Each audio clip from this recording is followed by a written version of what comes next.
Fit फाट Taylor द्वारा जहां लाल लंगोटा का कृत्रिम निर्माण जारी था, वहीं मेरा सहोदर अपाची ड्राइवर लाल शर्ट पहनकर अपनी दुकान में सोकर अडल्ट रील देख रहा था। मैंने कहा, उठो, जागो और चश्मा लगाओ और निकल जाओ यहाँ से। पर उसने मेरी ही बेशकीमती ईएमआई वाली बाइक को स्टार्ट करने लगा, तो मैंने गुस्से में आकर उसकी इस मंशा पे अपनी अस्वीकृति जाहिर की और साफ शब्दों में अल्टीमेटम दे दिया कि बाइक तेरा काका चलाएगा, तू पीछे बैठ। आगे बढ़ा तो देखा कि माँ बेटी का बढ़ता प्रेम अब मवेशियों में भी रिश्ता टूटने का कारण बन रहा था। उधर चंकी पांडे की बेटी भी ऐड के माध्यम से प्रेम प्रसंग जैसे मुद्दे को सामाजिक बढ़ावा दे रही थी।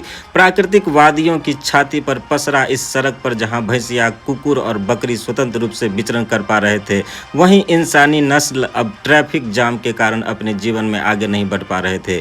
विकासशील बिहार को विकसित करने का मानसिक प्रण को लेकर मैंने झटपट ही एक ट्रैक्टर को खेतों में लगा दिया ताकि पैदावार ज्यादा हो और भैंसिया के लिए चारा भी मिल सके। अपने सहोदर अपाची ड्राइवर से विकास के हर एक पहलुओं पर बातें कर ही रहा था कि उसने बाइक की नाइट्रो बटन दबा दी और हम सफर रूपी जीवन में थोड़ा आगे निकल गए। आगे बढ़ा तो मेरी नज़र एक कवारी पर पड़ी जहां से मैं किसी जमाने में अपने मिशन के लिए खुफिया हथियार खरीदा करता था। तकियानुसी बातें करते करते अब हम लोग तकिया टोल पहुंच चुके थे। पता चला कि यहाँ की औरतें अब ब्लू ड्राम नहीं खरीदती, बल्कि पूरा के पूरा घर को ही ब्लू कलर से पेंट करवा देती है ताकि पति के साथ साथ देवर और ननद भी खौफ खा सके। उमगांव पहुंचकर देखा कि एक वृद्ध व्यक्ति सुखद रूप से दुर्घटनाग्रस्त हो चुके हैं। कुछ नौजवान उनको मदद करने ठीक उसी तरह दौड़ पड़े जैसे शहरों में लौंडे लपारे लड़कियों को रेस्क्यू करने में अपनी जान लगा देते हैं। यह देखकर मैं थोड़ा अनवॉइड हो गया और गर्मी का परमानेंट इलाज ढूंढने कूलर पंखे की दुकान में घुस गया। डिस्प्ले में टंगा पंखा मुझे पसंद नहीं आया और इसलिए मैंने अपाची ड्राइवर को धक्के मारकर भगा दिया और पंखा ऑन करके खुद घूम घूम कर चहुमुखी हवा का आनंद लेने लगा।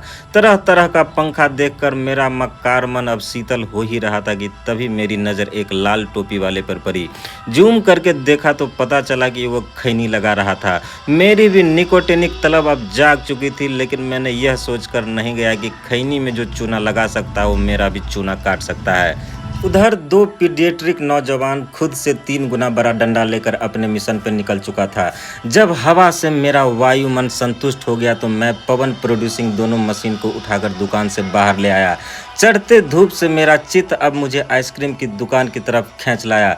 खाने पीने वाली चीज़ को मैं हमेशा शेयर करके खाता हूँ, लेकिन पता नहीं लोग फ़ायदा उठाने से क्यों चूक जाते हैं। मैंने एक एक करके हर एक एजेंट्स को मिल्क शेक सर्व किया और लास्ट वाले एजेंट को थोड़ा खेल खिला दिया, क्योंकि रिश्ते में वो मेरा पोता लगता था। दुकानदार का ही मोबाइल लेकर मैंने अपना पेमेंट कर दिया और साथ ही एक सब्सक्राइबर भी बढ़ा लिया।